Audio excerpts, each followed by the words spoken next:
How's it going? I'm Mitch. Today we're tackling the Golden Literider battery box.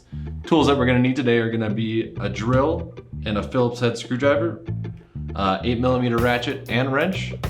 If you have one, a multimeter, and I highly recommend some packing tape.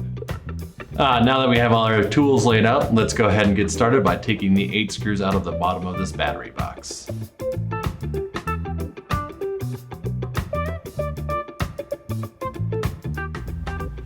Now that we've taken the 8 screws out of our battery box, we can start disassembling it to replace our batteries.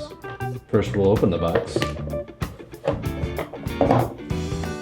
We'll start by unplugging our charging port from our batteries.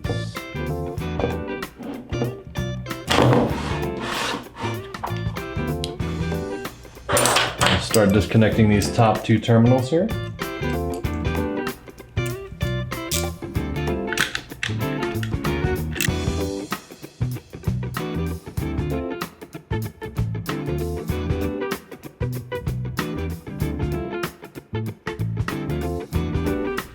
Then we'll take our tape off.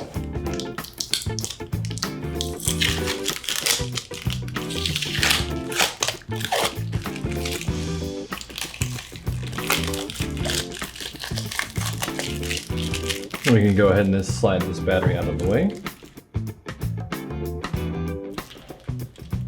Now we should be able to go ahead and lift this battery out a little bit and stand it up like that.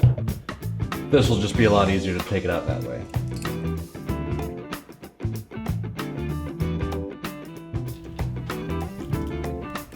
We'll set this off to the side. We'll be reusing that when we reinstall our new batteries.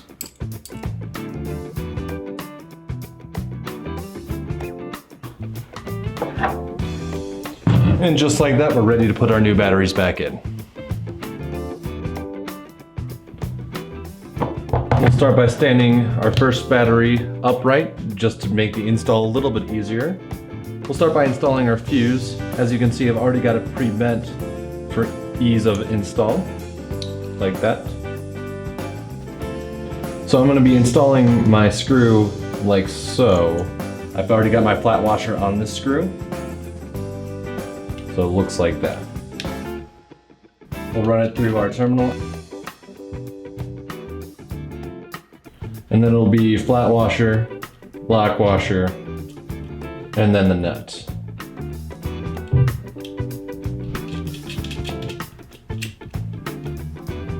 And I'm just going to go ahead and tighten these all the way down right now.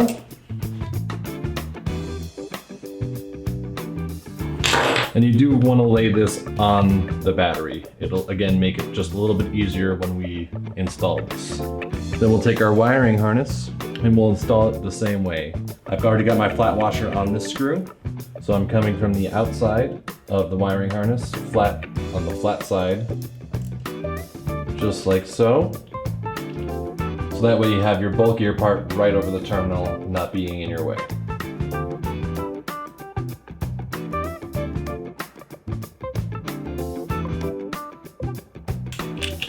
And again, we are going to try to lay this flat on the top of the battery, just to make it easier. Just a heads up, watch when you're laying this down. This screw can get caught on your circuit breaker housing. So we'll lift it up and then set it. Just like that. And then our next battery will sit on top of this battery, just like this.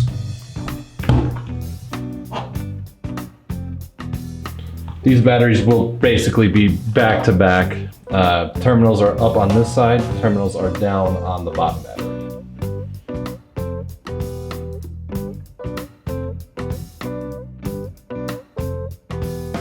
Once again, I'm going to keep this flat side towards the head of the nut.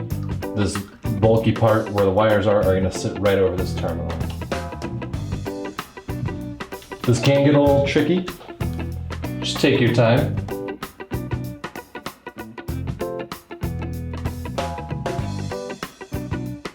And you do want to try to get this to sit as flat as possible.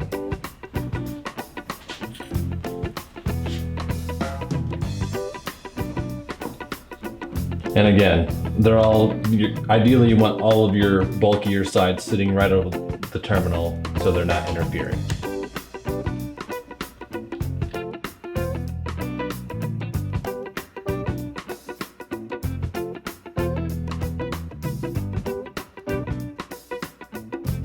And just like you saw when we took the batteries out, we will tape this back down. You don't have to, I highly recommend it though. It does make putting your battery box all the way back together a lot easier. So I'm taping this down. Ideally, I want to try to line my wiring harness up with this channel right here. More or less using these lines as my guide.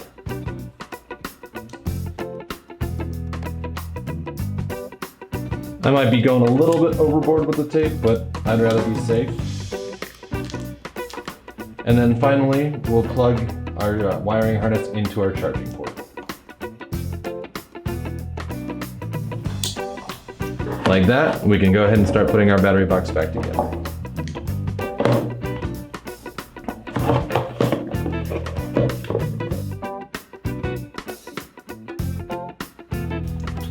All right, and before we screw our box back together, we are gonna just double check our work real quick with our multimeter over here. We will be working in the DC setting of our multimeter. We'll flip over our charging port real quick. We're gonna put our red prong in the number 1 hole. We'll put our black prong into the number 2 hole, looking for at least 24 volts of power. And just like that, we are good to go. We can start screwing this back together. Now, just a heads up, this can be a little bit tough. You might need to get a second person involved just to make it a little easier. There are eight screw holes located on the bottom. I would suggest getting them started, but not driving them home all the way quite yet.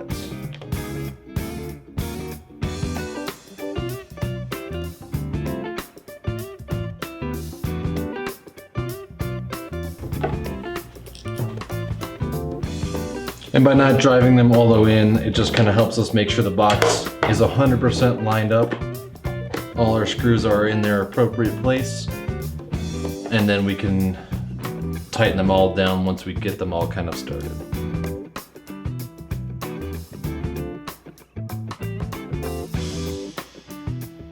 And just like that, we've replaced the batteries in our battery box. We can go ahead and put it on our scooter.